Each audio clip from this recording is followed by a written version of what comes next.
Alors non, je t'arrête tout de suite. Dans cette vidéo, je ne vais pas t'expliquer les 5 secrets magiques pour devenir multimillionnaire en moins de 5 secondes, même si tu dors sur tes deux oreilles. Non, on va avoir des vraies techniques de vrais entrepreneurs qui ont réussi, qui sont devenus millionnaires, investisseurs et voir ce qui marche vraiment. Et pour cela, j'ai trouvé la bonne personne pour toi. Et cette personne, c'est cet homme.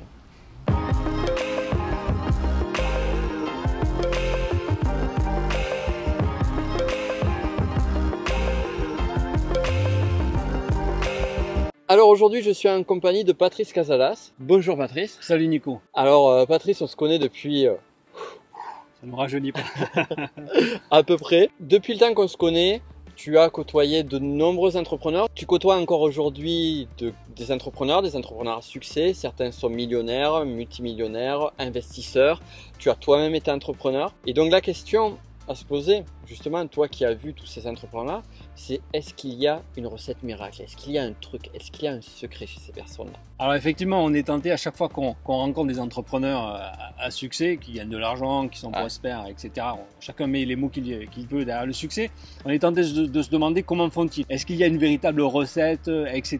Depuis des années, je travaille avec des centaines d'investisseurs. Je partage leur quotidien, des investisseurs qui sont des entrepreneurs à succès. Alors, en tout cas, des entrepreneurs qui ont suffisamment de succès pour pouvoir investir du temps, leur réseau, leurs compétences et leur expertise et de l'argent dans d'autres entreprises, dans les startups. C'est ce qu'on appelle les business angels.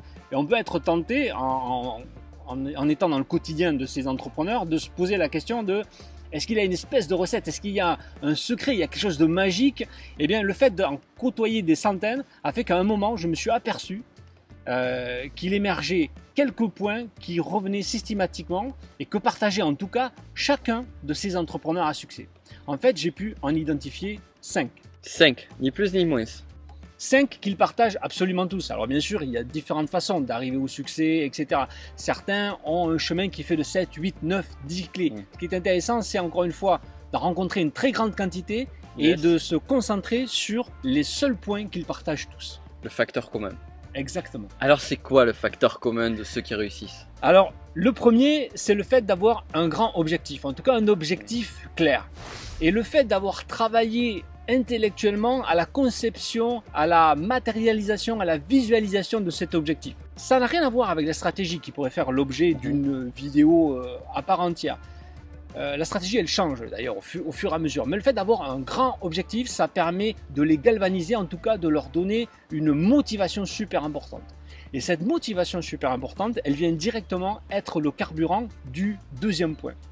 Le deuxième point, c'est la détermination et la capacité à s'adapter. Ils sont déterminés à atteindre ce fameux objectif. Déterminés à surmonter les problèmes et les difficultés, quel qu'en soit le prix à payer, en passant beaucoup de temps, en se formant, en étant capable de se remettre en question. En fait, de trouver des moyens, coûte que coûte, de résoudre les problèmes et les difficultés. La question, détermination ou obstination? Exactement, très bonne question Nico. La détermination, c'est-à-dire la capacité à avoir des actions que l'on va pouvoir mesurer de manière pragmatique et de changer ces actions pour modifier le résultat. Alors que l'obstination consisterait à dire je suis motivé, je lâche pas l'affaire, je continue à faire ce que je fais, ça va finir par payer. Ça, c'est l'obstination. Ce que partagent les entrepreneurs à succès, c'est la détermination. Ils veulent y arriver et ils sont absolument déterminés à surmonter les difficultés, à les aplanir, à les vaincre tout simplement, quel que soit le chemin par lequel ils doivent passer. Le troisième point, c'est la créativité. Justement, c'est lié avec le deuxième point qu'on vient d'évoquer. La créativité, c'est la faculté à trouver une façon d'arriver à un résultat. Alors attention Nico, je dis bien une façon d'y arriver. Encore une fois, coûte que coûte. C'est pas à chaque fois qu'on est confronté à une difficulté ou à un problème de se poser quelle est la façon la plus intelligente de résoudre cela. D'abord, on peut trouver des modèles. Mais la solution la plus intelligente, par exemple, elle va être peut-être éloignée de la sensibilité de l'entrepreneur, de ses moyens financiers, de ses moyens même peut-être intellectuels. Les entrepreneurs à succès trouvent la façon la plus rapide. Ce qui compte, c'est de résoudre le problème. Quitte à faire le fameux think out of the box, quitte à imaginer une nouvelle façon peu orthodoxe, un petit peu funky, peu importe, mais c'est vraiment un point commun que partagent tous les entrepreneurs à succès.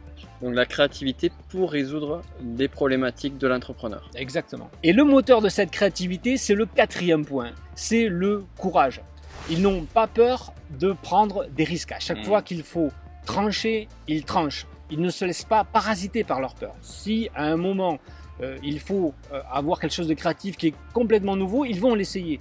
Si à un moment, on a un budget extrêmement limité, on est une jeune start-up qui démarre et on identifie de manière évidente que le premier site web est raté, il faudrait en refaire un second, on n'a que 3000 €, l'entrepreneur à succès, il va mettre sur la table ces 3000 € et il va prendre le risque. C'est en ça que je parle de courage. Le courage d'investir son temps, d'investir son argent, de prendre des risques et de trancher, de prendre des décisions courageuses. 5e et dernier point, c'est la notion de sens. Tous les entrepreneurs à succès que j'ai rencontrés systématiquement accordent énormément d'importance au fait de donner du sens à ce qu'ils font, de créer même du sens, de créer de la valeur. Alors bien sûr, un entrepreneur va être focalisé sur le résultat, mais il va être aussi focus sur le pendant. Comment pendant, avant que le résultat tombe finalement, comment dans le pendant je vais apporter quelque chose de positif, je vais créer de la valeur pour mes clients, pour mes collaborateurs, pour moi, pour ma famille et pour mes amis. La contribution. Complètement. Et c'est aussi quelque chose qui, et c'est très important, leur permet de relativiser le rapport à l'échec. Qui consisterait à dire si je n'ai pas eu le résultat, c'est que c'est un échec. Non, puisque dans le pendant, j'ai fait des choses, j'ai construit. Et in fine, j'ai pas tout perdu, même si j'arrive pas au bout. Dans le pendant, j'ai vraiment réalisé quelque chose de beau et de positif. D'ailleurs, Steve Jobs qui disait, la meilleure façon de faire un super travail, c'est d'aimer ce que l'on fait, tout simplement. Exactement. Alors, pour récapituler ces 5 points, donc si j'ai bien compris, si j'ai bien retenu, c'est 1, un objectif puissant. 2, la détermination, à ne pas confondre avec l'obstination, bien évidemment. 3, la créativité. 4, le courage et cette notion d'investissement, d'être suffisamment courageux pour investir. Et 5e point, le sens et la mission, la contribution. À ce stade-là, j'ai envie de te poser une question piège. Ah, c'était pas prévu, mais je suis prêt, je joue le jeu. Ok, donc ma question piège, c'est la suivante.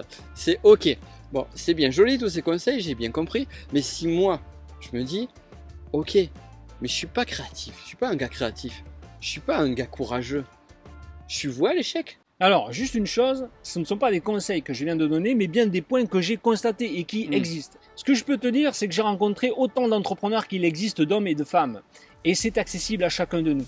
C'est d'ailleurs pour ça qu'on peut en parler avec des mots simples. C'est pas une recette extrêmement élaborée, il n'est pas nécessaire d'avoir fait des études. Chacun de ces 5 traits sont complètement accessibles à chacun de nous. Après, on ne peut pas le développer dans le contexte de cette vidéo, mais c'est tout à fait accessible.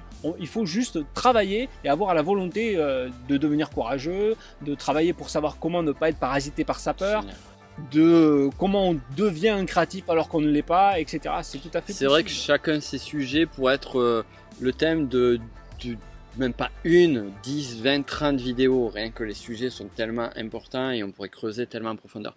Et d'ailleurs, ça m'en vient à cette idée-là, c'est si toi qui nous regardes, tu souhaites avoir plus d'informations sur ces sujets-là, eh bien n'hésite pas à le dire justement en commentaire, à nous le dire, et puis pourquoi pas faire une autre vidéo et aller plus en détail sur l'un de ces sujets. Ouais, avec grand plaisir, Nico. Excellent, super. Mais je te remercie pour tout, je te remercie pour ces pépites, parce que ce sont de vraies pépites. Et quant à toi, je te souhaite une excellente journée et on se dit à très vite. Ciao, cher chat fourbe.